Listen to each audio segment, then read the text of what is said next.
안녕하세요, 풋볼 포레스트입니다. 변성환 감독이 이끄는 대한민국 U17 대표팀이 이번 2023 AFC U17 아시안컵에서 매경기 뛰어난 성과를 올리면서 결국 결승 진출이라는 대업을 달성해냈고, 결승전에서는 한국 축구의 영원한 라이벌 일본 대표팀과의 정말 세기의 대결을 펼치게 되었는데, 이번 대회에 참가한 동아시아 팀들 중 가장 먼저 광탈해버린 중국의 축구 팬들은 자신들의 국가가 낸 이번 대회 좋지 못한 성적에 대해 비관적인 반응들을 보이고 있습니다. 중국 U17 대표팀의 경우 U17 아시안컵에서 2008년 대회부터 2014년 대회까지 4대회 연속 조별 라운드 광탈이라는 아시아 대회조차 굉장히 버거워하는 성적을 보였고, 그마저도 2016년 대회부터는 U17 아시안컵 예선 탈락까지 해버리면서 본선 대회에 자격을 얻지 못하는 정말 터무니없는 상황이 발생했습니다. 그리고 이번 2023 U17 아시안컵에서 중국 대표팀은 무려 9년 만에 U17 아시안컵 본선 진출에 성공하면서 기대를 모았고 황금 세대라는 말까지 나왔었는데, 아무래도 중국 입장에서는 어쨌든 9년 만에 아시아 대회 본선 진출을 이끌어낸 대표팀이기도 하고, 중국이 시진핑과 함께 한창 축구 투자에 열을 올리기 시작했을 시기인 2010년대 초반,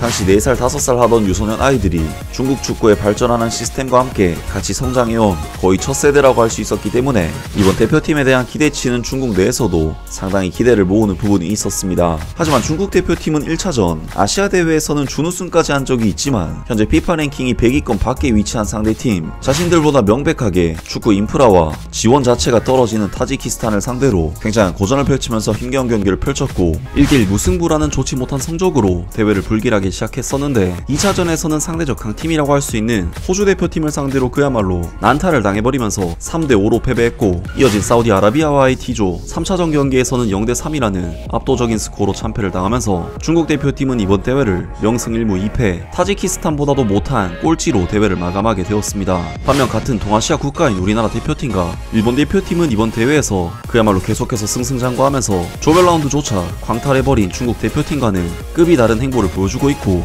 결국 결승전에서 이 두 라이벌 팀이 만나게 되었는데, 이번 대회에 참가한 동아시아 팀들 중 가장 먼저 광탈해버린 중국의 축구 팬들은 자신들의 국가가 낸 이번 대회 좋지 못한 성적에 대해 비관적인 반응들을 보이고 있습니다. 왜 같은 인종, 같은 지역인데 한국과 일본을 누르고 축구를 못하는 거냐, 중국 언론은 반드시 많은 부분을 책임져야 한다, 어린애들이 좀 날카로운 모습을 보이자 언론은 플래티넘, 슈퍼 플래티넘, 리오넬 메시 등등 떠다니는 어린 선수들은 정말 자신을 재능으로 생각하고 더 큰 노력을 기울이지 않으면서 자랑하기 시작했다. 일본과 한국은 원래 최강팀 2개 팀인데 난 결승전을 예상하고 있었다. 축구는 기술이 모든 것을 결정한다. 패스, 컨트롤과 수비적인 역습은 기술적인 옵션이다. 맹목적으로 일본과 유럽의 가르침을 자랑하지 말고 기본기를 먼저 착실하게 연마해야 한다. 우리는 점점 더 좋아지는 것이 아니라 격차가 점점 더 커지고 있다. 중국은 왜 축구를 점점 더 못하는가? 어떤 해외 시스템을 도입하든 어떤 외국에 우수한 코치를 데려와도 국가대표팀도 안되고 U20과 U17도 안되고, 이건 코치들이 훈련 의식을 잃어버렸기 때문이다. 중국의 U17은 기술적으로는 한국, 이란, 호주와 같은 수준이고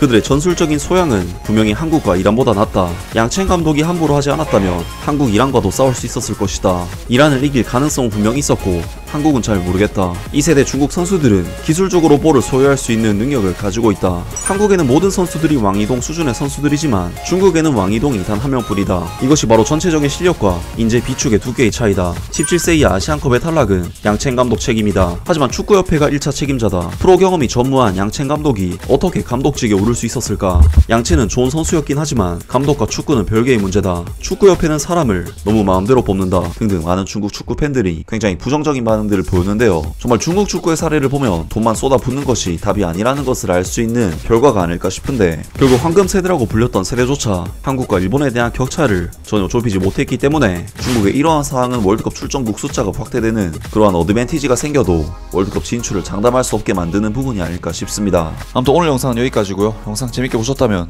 구독과 좋아요 그리고 댓글 부탁드립니다. 감사합니다.